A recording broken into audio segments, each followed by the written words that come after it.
किंमत 12 रुपये आहे. रस्त्यावर ट्रॅक्टर मधून जाताना कुणी एक ऊस घेतला तर शेतकरी हसून बोलतो, अजून घ्या, यात काय एवढं. परंतु मॉल मध्ये साधी कॅरी बॅग फुकट मिळत नाही. तो शेतकरी आहे. शेतकरी जगला पाहिजे. कारण कितीही इंडिया डिजिटल झाली तरी भाकरी काही आपल्याला डाउनलोड करून मिळणार नाहीये. शेतकरी जगाचा पोशिंदा आहे. म्हणून मी चिखलोड येथील इयत्ता 9वीची विद्यार्थिनी कोमल रतन त्रिभुवन आपल्या समोर विषय मांडणार तो महाराष्ट्राचे आराध्य दैवत श्री छत्रपती शिवरायांच्या स्वराज्याला, बाबासाहेब आंबेडकर यांच्या राज्यघटनेला, महात्मा ज्योतिबा फुले यांच्या शैक्षणिक क्रांतीला, माता जिजाऊ, माता सावित्री, माता अहिल्या यांना त्रिवार अभिवादन करून येथे उपस्थित माझे शेतकरीचे बंधू आणि भगिनी, शिक्षक आणि सुईच्या टोकासारखं बारीक निरीक्षण करून दुधाचं दूध आणि पाणीचं पाणी करणारे परीक्षक सर्वांना माझा मनपूर्वक नमस्कार. मी तुमच्या समोर विषय मांडते शेतकरी राजा उभ्या जगाचा पोशिंदा. मित्रांनो, माझा बाप शेतकरी राजा उभ्या जगाचा जरी पोशिंदा असला तरी आज माझ्या बापावर काय परिस्थिती आली आहे ते तुमच्या समोर मांडते. खुर्ची आणि टेबलाच्या मध्ये ढेरी तट्ट दाबून बसलेल्या साहेबाला सखाराम आदराने बोलला. ओहो, खुर्ची आणि टेबलाच्या मध्ये ढेरी तट्ट दाबून बसलेल्या साहेबाला सखाराम आदराने बोलला. धन्यवाद साहेब, धन्यवाद.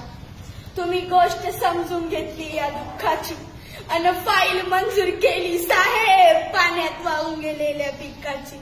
आभार, मनापासून आभार म्हणत हातावर त्यानं खडी साखरेचा प्रसाद ठेवला. ओहो, आभार, मनापासून आभार म्हणत हातावर त्यानं खडी साखरेचा प्रसाद ठेवला. तसंच साहेबाची तंबाखू मरता मरता पाठीमागचा शिपाई बोलला, अय दैवान्या, आधी ऍडव्हान्स जमा कर.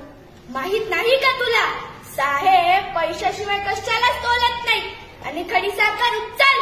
सरांचा डाएट चालू, त्यात गोड खाल्लेलं चालत नाही. 4 दाणे खडी साखरनं चालणाऱ्या डाईट मध्ये टेबला खालच्या नोटा खाणं बसल का आणि फुल्ल झालेल्या डेअरी मध्ये अजून खायची ताकद असल का, हा मनातला प्रश्न सखारामनं मनातल्या मनात घेऊला. फाईल मंजुरीत खिशातून 5,000 गेले. फाईल बँकेत जमा झाली की तुम्हाला नोटा देतो. लागेल तर या वर्षी शेतात हरभरा पेरेल पण कांदा पेरणार नाही. लागेल तर या वर्षी शेतात हरभरा पेरेल पण कांदा पेरणार नाही. पण मायेची शपथ घेऊन सांगतो साहेब, ठरलेला हप्ता ठेवणार नाही. ठरलेला हप्ता ठेवणार नाही. चालतंय चालतंय, आठवणीने आणून दे, काहीच हरकत नाही. महोदय म्हणे चालतंय चालतंय, आठवणीने आणून दे, काहीच हरकत नाही. अरे तुला तर माहितीये आपल्या सहीशिवाय फाईल पुढे सरकत नाही. तुला तर माहितीये आपल्या सहीशिवाय फाईल पुढे सरकत नाही. साहेबांच्या तंबाखूसाठी मळलेला हात शिपायानं पटकन झटकला. ओहो, साहेबांच्या तंबाखूसाठी मळलेला हात शिपायानं पटकन झटकला.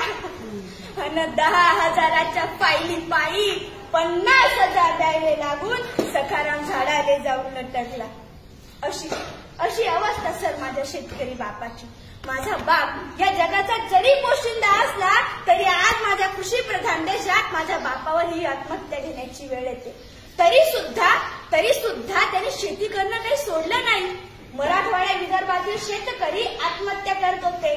तेथील एका पत्रकाराने आपल्या भारताच्या कृषी मंत्री साहेबांना प्रश्न विचारला, कृषी मंत्री साहेब, मराठवाड्या विदर्भातील शेतकरी आत्महत्या करतायत, यावर तुमचं उत्तर काय? तर आपल्या भारताचे कृषी मंत्री म्हणतात, मराठवाडा विदर्भातील शेतकरी आत्महत्या करतात ते त्यांच्या प्रेम प्रकरणामुळे आणि दारूमुळे. हाच पत्रकार, हाच प्रश्न आणि हेच उत्तर घेऊन मराठवाडा विदर्भातील एका शेतकऱ्याच्या मुलाकडे येतात आणि विचारतात त्याला, बाबा रे, तुझ्या वडिलांनी आत्महत्या केली ती प्रेम प्रकरणामुळे, असं आपल्या भारताच्या कृषी मंत्र्यांचं म्हणणं आहे. यावर तुझं उत्तर काय? तर जरा लक्ष देऊन ऐका मित्रांनो, तो मुलगा काय म्हणतो. बरोबर आहे साहेब, माझ्या वडिलांनी आत्महत्या केली ती प्रेम प्रकरणामुळे, हे बरोबर आहे. परंतु साहेब, कृषी मंत्र्यांना कळालेलं प्रेम ते बाया बापड्यांचं असावं, पण मला कळलेलं प्रेम माझ्या बापानं आयुष्यभर या जमिनीवर केलंय. आकाशातून पाऊस पडला नाही आणि जमिनीतून पीक उगवलं नाही. साहजिकच नाव साहेब, माझ्या बापाची प्रेम कहाणी अपुरी राहिली. साहजिकच नाव साहेब, माझ्या बापाची प्रेम कहाणी अपुरी राहिली. मित्रांनो, सरकारी कर्मचाऱ्यांना टाइम ड्युटी आहे, तशी माझ्या शेतकरी बापाला आहे का? नाही.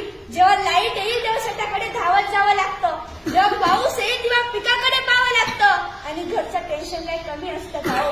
तरी सुद्धा माझा शेतकरी बाप या जगाला पोचण्याचं काम करतो.